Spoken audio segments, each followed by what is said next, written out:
Hi guys, it's Angie. I'm here to do a haul video here for you guys. I know that I had mentioned before that I just have thrifted so much recently that there's really no way for me to put it into a really solid good video, so I'm kind of breaking it up into chunks again and just kind of going from there as I put stuff away and whatnot.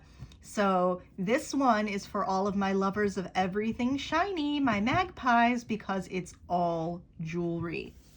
So I'm going to go ahead and start off with a piece that I intend on keeping for myself, but there are going to be one or two pieces that are going up for sale, so don't you worry. The first one is this gorgeous Aurora Borealis crystal necklace. Just the clarity on these and just the sheen is so amazing. I love it. I just love the way it hits like in sparkles and chef's kiss. And much to my surprise, when I looked at the hook clasp, it says Coro. So not only did I find a beautiful necklace, but it's also Coro necklace. So yay. I always tend to pick these up whenever I see them. I don't care how many strands of Aurora Borealis I have. I always love to get more because I wish I could just be dripping in them all the time. So that was a great find. Next is this unique piece. I don't think I've ever seen this color and stone combination before. So there's the rectangular gold stone, which I've always loved. I know it's not actually, flecks of gold or anything like that, I don't think, but I've just always loved this stone. And then it's followed by, I want to say it's like a smoky quartz, but I'm not entirely certain if it's that or glass. And then we have some cat's eye here, which I could stare at for hours, honestly. Like, it's very mesmerizing to me. But the thing that first caught my attention about this was the centerpiece. I don't know if this is agate of some sort or a geode slice, but the color on this is just breathtaking. And I think this palette would be a very nice color palette for fall. I know, we're a little bit behind on that and we're actually heading into spring, but I absolutely loved this and can't wait to wear it. And I wish I knew who made it. I want to say it's probably artisan made or at least handmade. I can just tell by the way the stones gap. You can see a little bit of the wire, but I mean, it's a stunning piece nonetheless. So glad I picked that up. Next is a vintage piece. It is this gorgeous fan brooch. It absolutely sparkles in whatever angle you turn it at. I absolutely adore this. I'm so shocked that none of the stones have dulled over time.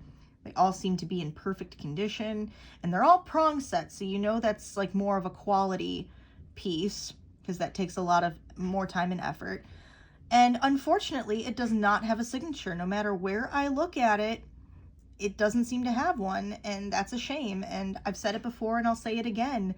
Costume jewelers really need to start marking their pieces because there are going to be future collectors down the road who will want to attribute your work to somebody, and they won't be able to do it, and that's quite a shame because even now there's some beautiful brands churning out pieces that I would be lucky to own. And yeah, it's a real shame that you can't find out where something comes from. But I'm gonna love wearing this, maybe even on a hat or purse, jacket. I always tend to go for the blazer lapel, but I really need to start putting it in more places than just on tops. Next is a piece that will definitely be going up for sale. It is a Kate Spade watch, almost brand spanking new. I don't think there's even really any wear on the back of the watch face. Whoever would buy it would just have to replace the battery, but that's so simple, and that's most watches nowadays anyway. But you can see that there's the little spade trademark in there. It says Kate Spade. I really liked the orange color. It just really stood out to me, and the combination of the gold tone metal and the orange rubber was very interesting and just very, it almost reminds me of an orange, like the actual fruit, like just very juicy and very colorful, and it almost, like you can almost taste it with just this color, and so I absolutely adore it. So if anyone is interested in that, please let me know. Remember guys, if you see something on a video that I mentioned that I'm selling, you guys can always email me at instinctivethrift@gmail.com.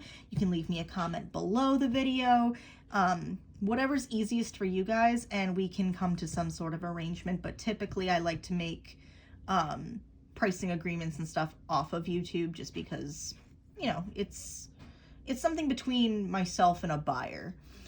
But that being said, my next piece is also a vintage piece and another crystal one, but not necessarily Aurora Borealis. But these chocolatey, like brown tones are just beautiful. Once again, very much an autumn kind of fall, you know, color scheme, but hey, I pick them up when I see them, not necessarily when they're in season. But the metal findings, I can tell, are older. And the crystals just shine. I love them. There's also the hook and eye closure, which I looked, there are no maker's marks for this one, so it's probably just a generic. And even the tail has these beautiful crystals on them. So I love this piece, and can think of many things that I could wear it with, but it's a shorter piece, so I think it would look pretty longer, but this is still stunning. Only a few more, guys. I'm gonna keep it short and sweet. So next is another vintage piece, but specifically these are I find very hard to find intact. They are Denton China screwback earrings. You can see the markings. It says Denton, England back there. So these are extremely old. 30s, 40s maybe.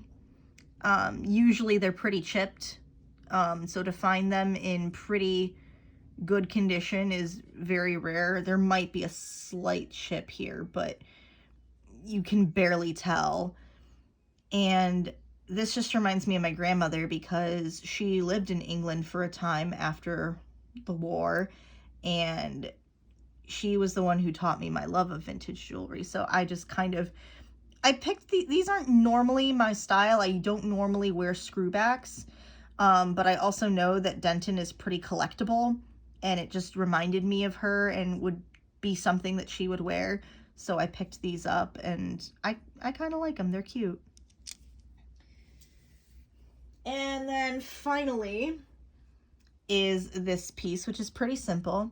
It's a hammered sterling silver ring. It only fits like my pinky, I think. Yeah, it doesn't really fit fits probably my pinky.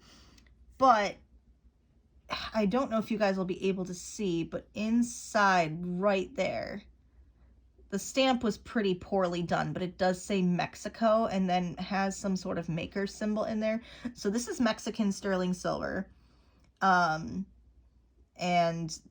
you know, I tend to pick those up when I see them as well. And I just really liked the textured look of this. And, you know, it's pretty sturdy, so I could probably wear this and, you know, bang it against something at work on accident or something, and it would be just fine. I'm going to have to see if I can try and figure out what mark that is on the inside to see if I can find out which silversmith made it.